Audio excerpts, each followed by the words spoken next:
नमस्कार। आज का हमारा विषय है प्रार्थना। तो आज का मीठा मोती है, प्रार्थना ऐसे करो जैसे सब कुछ ईश्वर पर निर्भर है, और प्रयास ऐसे करो जैसे सब कुछ आप पर निर्भर है। तो हम बढ़ते हैं आगे, जानते हैं प्रार्थना क्या है, प्रार्थना कैसे की जानी चाहिए और प्रार्थना के लिए क्या भावना होनी चाहिए। प्रार्थना एक बहुत ही असीम शक्ति है। जो मनुष्य जितनी अधिक कामना रखता है वह उतना ही अधिक दरिद्र रहता है। उसकी व्यग्रता उतनी बढ़ जाती है और उसका मन विविध तृष्णाओं की ओर दौड़ता रहता है। मनुष्य की विषय विविधता ही उसको पतन की ओर ले जाती है, और पतन की ओर जाने वाले मनुष्य से किसी सज्जनता की आशा नहीं की जा सकती। उसका संतोष नष्ट हो जाता है और इस प्रकार उसे संसार में सभी प्राणी अपने से अधिक सुखी दिखाई देते हैं, जिससे उसे औरों से ईर्ष्या और अपने से खींच होने लगती है। वह हर समय हर बात पर असंतुष्ट रहता है, जिससे उसमें क्रोध का अधिक बढ़ जाता है। क्रोध से विवेक नष्ट हो जाता है और विवेक के विनाश से वह सर्वनाश की ओर बड़ी तीव्र गति से अग्रसर हो जाता है। मनुष्य को अपना विनाश रोकने के लिए अपनी कामनाओं पर अंकुश लगाना जरूरी है। मनुष्य की विषय वृत्ति की संतुष्टि नहीं हो सकती। इसके विषय में प्रकृति का कुछ ऐसा नियम है कि विषयों को जितना संतुष्ट करने का प्रयत्न किया जाता है वे उतने ही अधिक बढ़ते हैं, अस्तु इनका त्याग ही इनसे पीछा छुड़ाने का एकमात्र उपाय है। विषय वासनाएं हाथ में पकड़ी हुई छड़ी की तरह तो है नहीं कि हाथ खोल दिया जाए वह स्वतः गिर जाएगी। यह जन्म जन्मांतर का कलुष है जो मनोदर्पण पर संचित होकर स्थायी बन जाता है। इसे मल मल कर ही धोना पड़ेगा। जिस प्रकार मैल को मैल से साफ नहीं कर सकते, इसी प्रकार विषय को वासनात्मक से नहीं धोया जा सकता। इनको धोने के लिए निर्मल भावनाओं की आवश्यकता होगी। निर्मल भावनाओं में करुणा की भावना सर्वोत्कृष्ट भावना है। मनुष्य को अपने में अधिक से अधिक करुणा का स्फुरन करना चाहिए। करुणा एक दैवी गुण है, आत्मा का प्रकाश है।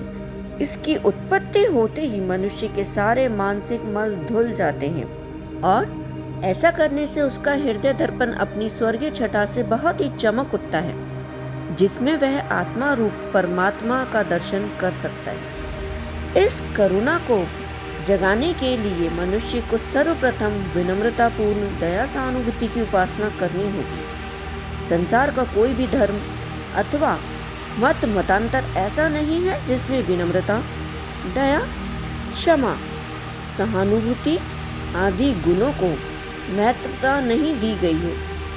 ये सारे गुण परमात्मा को आतुर होकर अधीरता से स्मरण करने से अनायास ही प्राप्त हो जाते हैं। उसे याद करिए, पुकारिए, अपनी याद दिलाइए, उसकी अनुनय विनय करिए। अपने अनुनय विनय में यदि आप परमात्मा से भौतिक सुख साधनों की याचना करेंगे तो फिर अपने ध्येय मार्ग करुणा की प्राप्ति से विमुख हो जाएंगे। याचना ही करना है तो केवल अपने लक्ष्य के विषय की याचना करें, अन्यथा एकमात्र उसकी प्रसन्नता के लिए प्रार्थना करिए। परमात्मा को प्रसन्न करने के लिए प्रार्थना सबसे सरल साधन है। एक निश्चित समय पर पवित्र तन मन से उसे आनंद पूर्वक याद करते हुए अधीरता से उसकी प्रार्थना कीजिए। प्रार्थना के शब्द अधिक से अधिक करुणाजनक, सरल एवं सरस हों और उसके उदार नामों से परिपूर्ण। प्रार्थना अधिक जोर से गाने की आवश्यकता नहीं है। उसको एक ऐसे सम स्वर से गाइए जिससे आपके कंठ को ना तो अधिक श्रम करना पड़े और वह आपको स्वयं भी स्पष्ट सुनाई दे। प्रार्थना करते समय हर ओर से निश्चिंत रहिए और समस्त संसार को भुलाकर इतने एकाग्र चित्त से तन्मय होइए कि उस समय आपके लिए प्रार्थना के अतिरिक्त और कुछ शेष न रह जाए। प्रार्थना में एकाग्रता मूल मंत्र है। आप जितने आनंद से परमात्मा को याद करेंगे उतनी आतुरता से वह आपका स्मरण करेगा।